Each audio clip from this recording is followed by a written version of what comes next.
before I get started on the story, this guy came in. It is my half-elven bard character.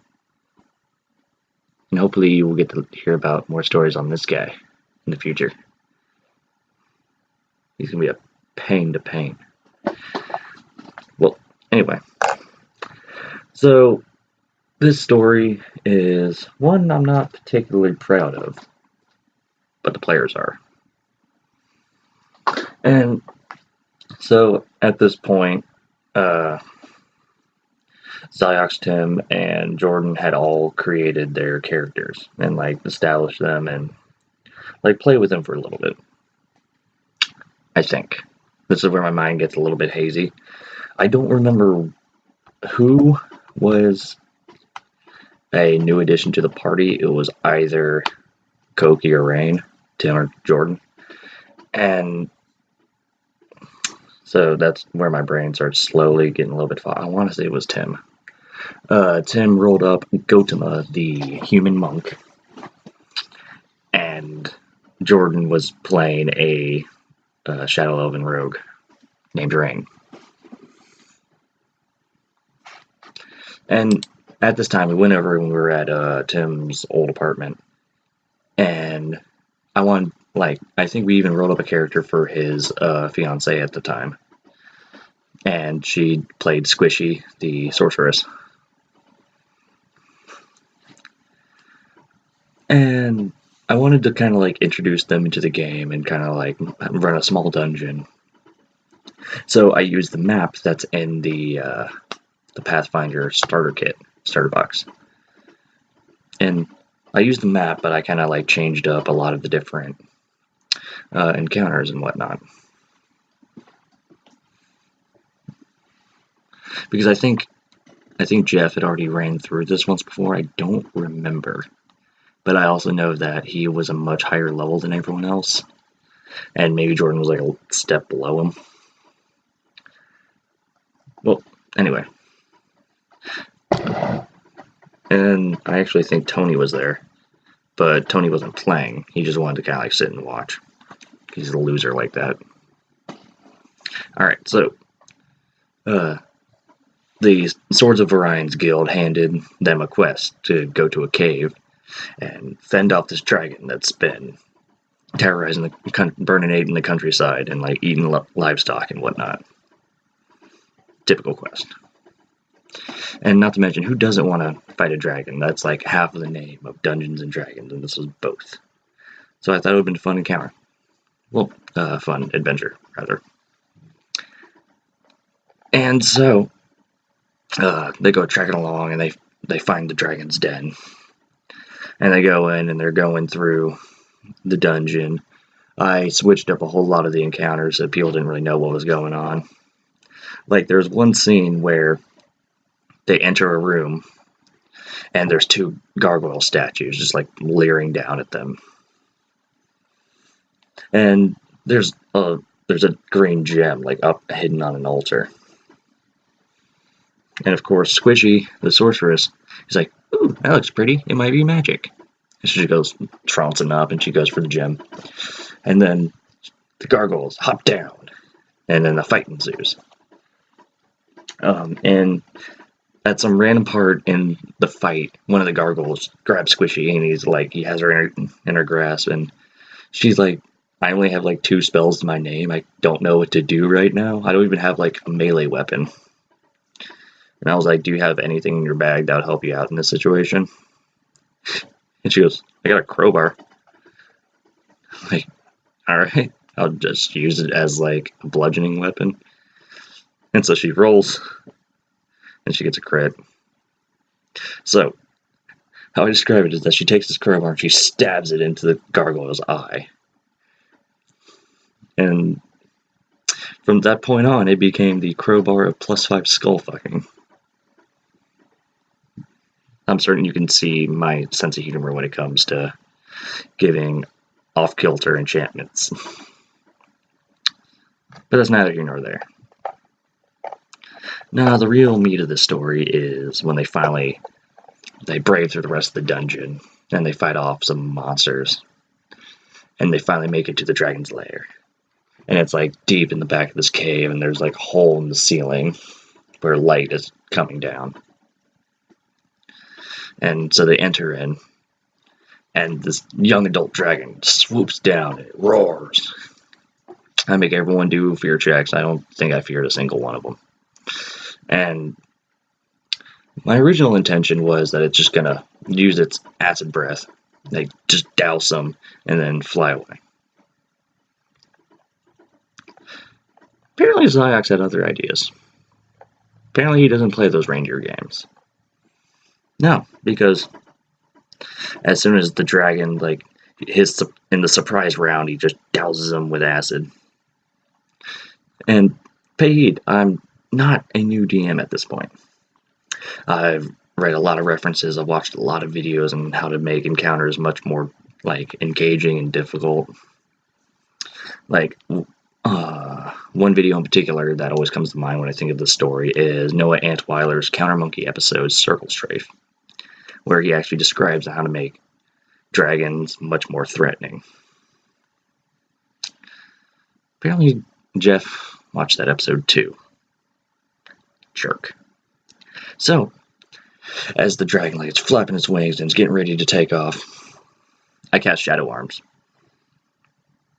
Now, you probably don't know what Shadow Arms is, and it's because it was a homebrew spell I made for him. Because it's a spell that's in Academy of Arcane Arts that a wizard casts. And pretty much what it does is that it uses the darkness encompassing the room, and these tendrils come up out of the ground and grapple with whomever you cast Shadow Arms on. And giving him that goddamn spell always comes back to bite me in the ass so hard I can't sit down for a week. Because I have an entirely other story about that fucking spell. So, how I have it written down for Shadow Arms is that any creature is grappled for d6 rounds. And he rolls. He's grappled for 6 rounds. Except that each turn I can make a strength throw and see if it can break out. Because, it's a dragon. So, for 6 rounds, everybody is just wailing on this dragon.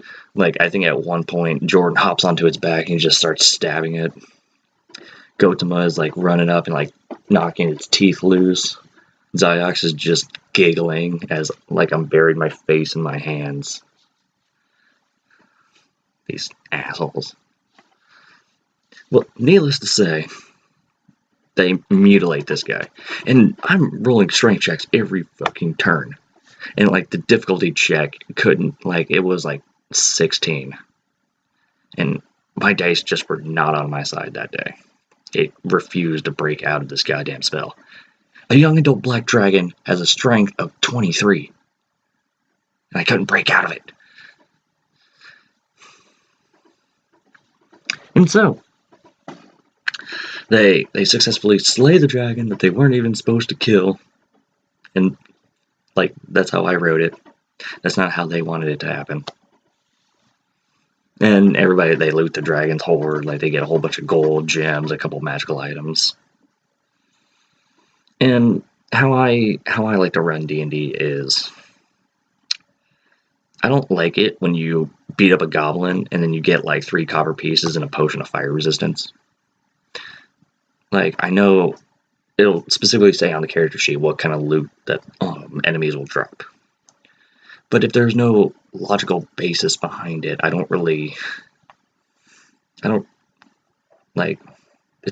doesn't make sense narratively. I mean, sure, it makes sense gameplay-wise. It's you're not gonna, run up and you punch a troglodyte in the teeth, and then all of a sudden it drops, this enchanted +3, war maw. And if it did, it was probably using that war maw to attack you. So, the dragon itself didn't drop any loot, so that's why there's the dragon hoard there they get stuff from.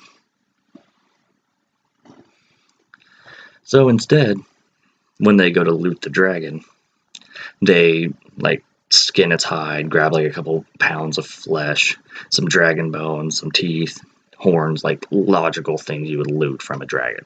That's how I like running my games. And Rain, he decides, I'm going to chop its balls off. Rolls. Apparently no one explained to him that dragons don't have testiculars because they have a cloaca because they're lizards. But I was also really just irritated at this point, so I'll just like do whatever you want. So Jordan successfully cuts off the scrotal sac of this dragon and adds it to his inventory.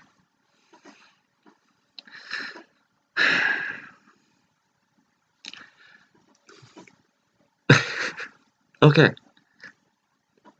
And originally I thought he was gonna like bring it as a trophy, because in the Swords of Orion's guild, I've established that there's a shopkeep there, and you know he'll sell you like general like equipment, merchandise, potions, and whatnot.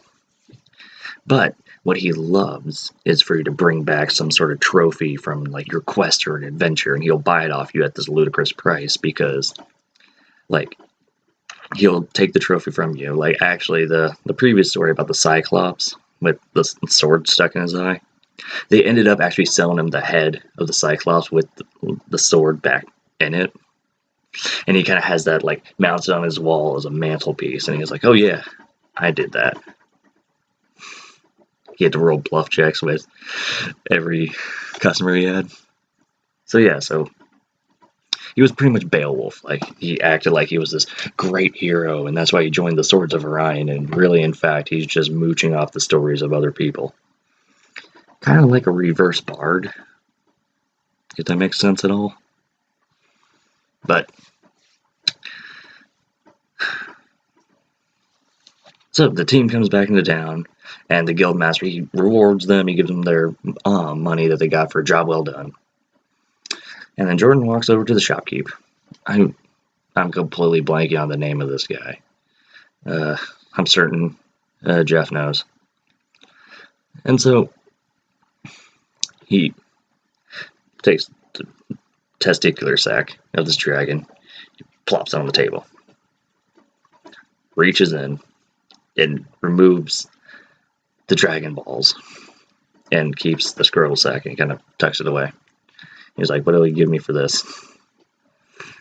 And we're like, okay. So now clearly Jordan's thinking about something in the background here. And eventually they go over to the next town, Milan, and he goes up to a leather worker. He has the stretchy scrotal sac of this dragon. And he's like, I want you to fashion this into a cowl, like a hood.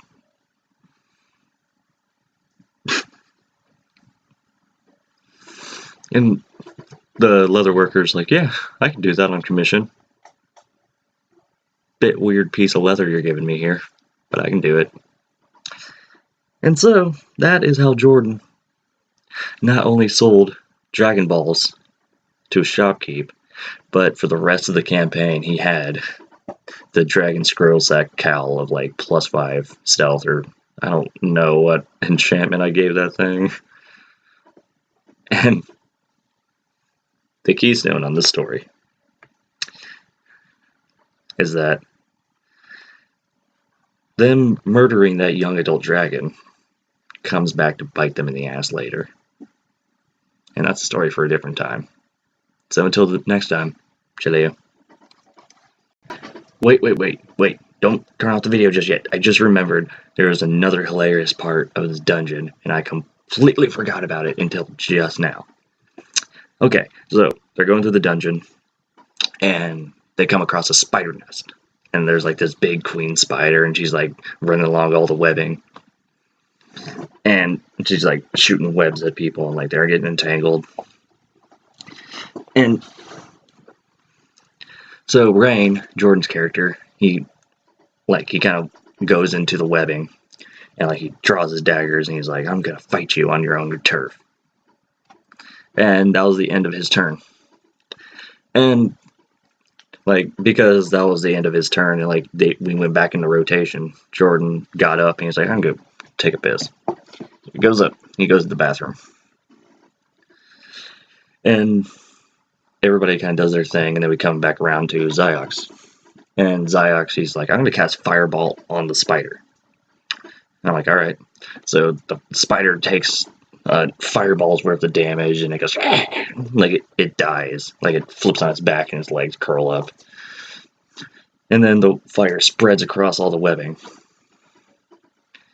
And I don't know who pointed it out. I think it might have been Jeff himself, or I said something, but Jordan was also in the webbing, so the fire spread to him, and he took the fireball worth of damage on himself, which dropped him down to 0 hit points, and he falls unconscious.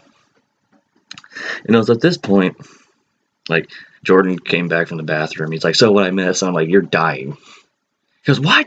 What happened?" And I'm like, "That fucking Ziox." He's, I forget what Jordan's immediate reaction was. I think it was something like, "You bastard! You lit me on fire and now I'm dying." So yeah. Okay. Bye.